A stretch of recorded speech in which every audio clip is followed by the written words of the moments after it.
So I've already laid out my first wash and let it completely dry, just to block out the colors and the shapes so that I know where to apply my dry brush technique in a minute. But first I'm going to paint the tree, which is the main subject of this painting.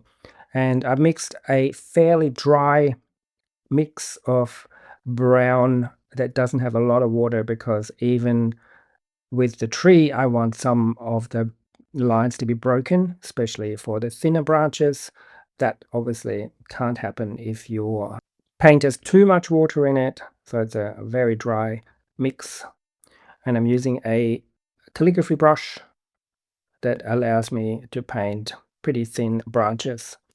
For my second layer of the foreground, I've pre-mixed three colors: yellow, a warm color, a dark green or brown, and then sort of a mid green at the bottom there.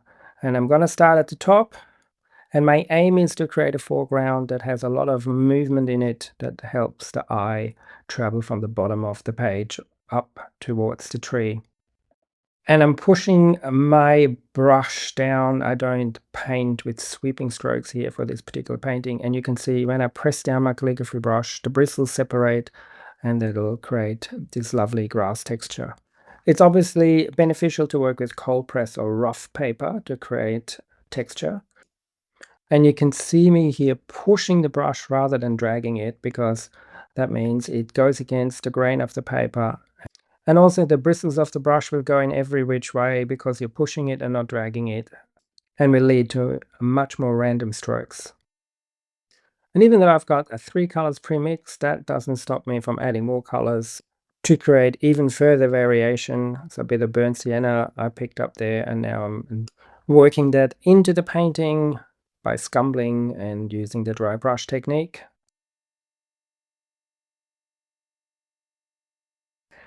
And to fill the bottom right corner, I decided I wanted to have a bit of more vibrant green in there, just to help with the contrast between the different types of grasses that are growing, and again to create a really dynamic foreground with lots and lots of texture.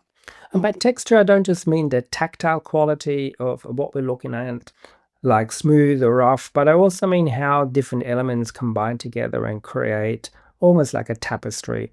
And that's why I use different strokes and different colors in that field, because it just creates so much motion and movement towards that tree.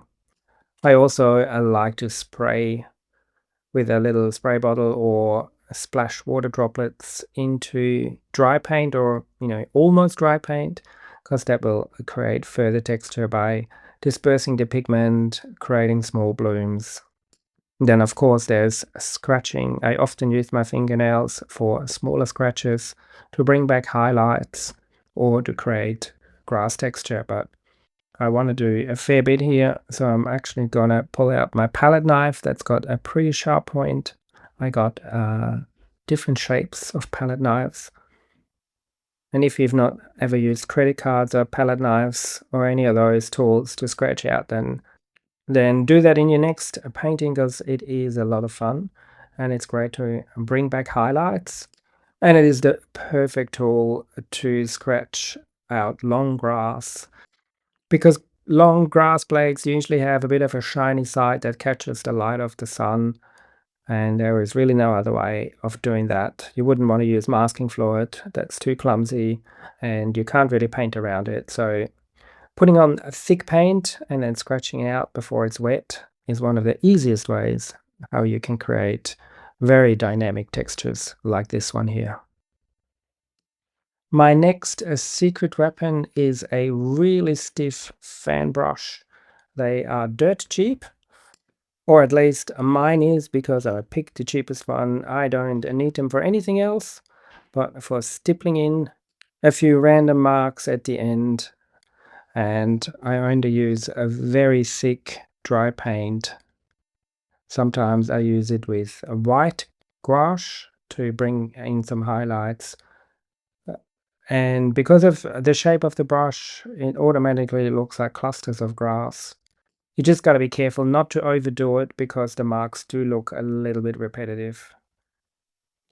I also use this brush sometimes to create foliage, especially for, say, winter trees, where there's not a lot of leaves on the trees anymore.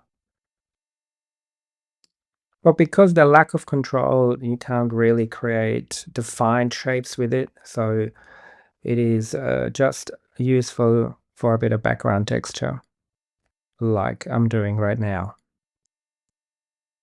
And then I'm back with my calligraphy brush, and I've mixed a warmer green with a bit more water so that I can get some coverage here. And just to fill out a few of the clusters of leaves to finish off this painting. As I said earlier, I wanted to create a visual path from the bottom right corner, that entry point there, that light patch, and then use a combination of colors and shapes and textures, like the grass that I scratched in there, to point us towards the tree. I used a few techniques to create this foreground texture. So if you find yourself with a painting that has a large space to fill, then hopefully you've got some ideas from this video on how to fill it.